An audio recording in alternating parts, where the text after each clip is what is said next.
The touring cast of Broadway show Chicago are performing on the Hammons Hall stage Saturday, May 6th. And with me now is the actress who plays Roxy Hart, Katie Frieden. Katie, how are you? I'm doing great. Thanks for having me. Yeah, thanks for joining me. All right, so for those that may be unfamiliar, give me the brief synopsis of what exactly Chicago is. Yes.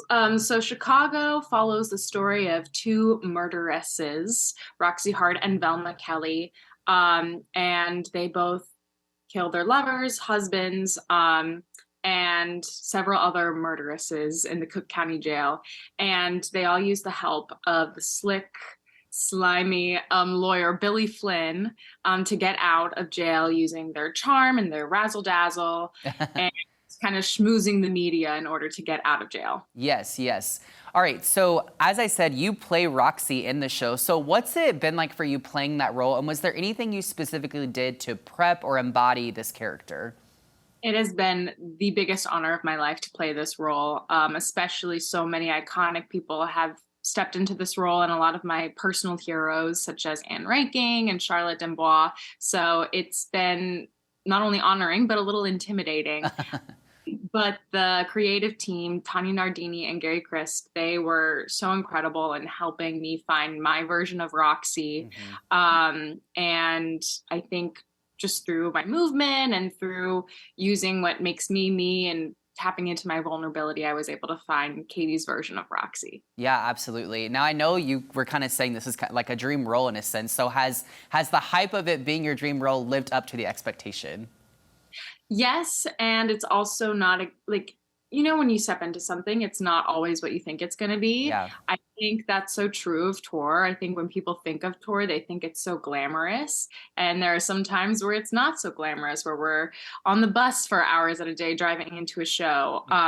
But there are those incredible moments at curtain call, and I'm at some of the most stunning theaters across the country. And so things are better than I ever could have imagined. And sometimes they're worse than I could have imagined. So it's just been the most amazing journey of the highest and lows. And so I'm grateful for it all. Yeah, I mean, that makes total sense. Okay, so tell me this. How does the stage version of Chicago compare to the film? They're very different. I personally do love the movie and I love the show version. So I think it's great that they're so different. The show version is much more stripped down. This is the revival version set in 1996 by Anne Ranking. And so everyone's all in black, very Fosse-esque, and we have a big bandstand on stage where the entire orchestra and conductor are, and they're very much a part of the show. So stripped down in terms of set and costumes. And so you really rely on the story, the actors, the lighting is stunning and gorgeous. And it kind of feels like a cabaret, and it's very intimate. And I think that's what makes the show version so special. Yeah, it sounds like you guys do a really good job of like setting the scene and really taking you into this world. So you touched on orchestra a bit. Tell me about the score of this musical and what people can expect music-wise. Oh, I mean, everyone loves this music. Everyone knows the music. It's so ingrained into our culture in ways we don't know. So many people come to the show and they say, oh, that's what that song's from. Oh, I remember Mr. Cellophane, all that jazz.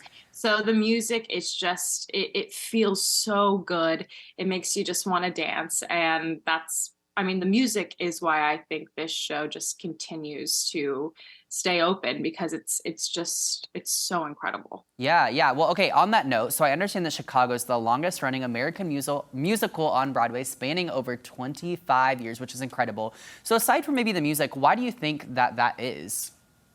There are so many reasons. I think the stripped down nature of the show allow it to be a very timeless piece of work where it focuses on the people that are in it. And so many people come into the show, people like me or people like celebrities on Broadway. And I think anytime someone comes into the show, they have a different take on the characters. And I think it's always interesting to see what they do with it. It's not always the same cookie cutter version of Roxy that you get. Yes. There are so many different types. It's the same words, but it's just a different feeling. And so I think the material is just so brilliant that it allows for that versatility. And then I also think the show is just, it remains to be true, sometimes sadly, but the fleeting nature of fame is so relevant even today as it was in the 1920s, especially with the digital age. It's, you have your 15 minutes of fame and then Yeah. on to the next. Yes, yes. All right, so the excitement's always kept up, which I love to hear. Katie, if people want to keep up with you and your own journey on social media, how do they find you online? My Instagram is Katie Frieden 8, and so is my Facebook and everything. Also, a side note, I'm excited to be coming to Springfield because I have a lot of family in the Ah. Missouri area. A lot of Friedens are coming, so I'm looking forward to Yes, it. so we're excited to have you. And for all our viewers, check out Chicago at Hammons Hall, Saturday, May 6th. Katie, thank you so much. Thank you.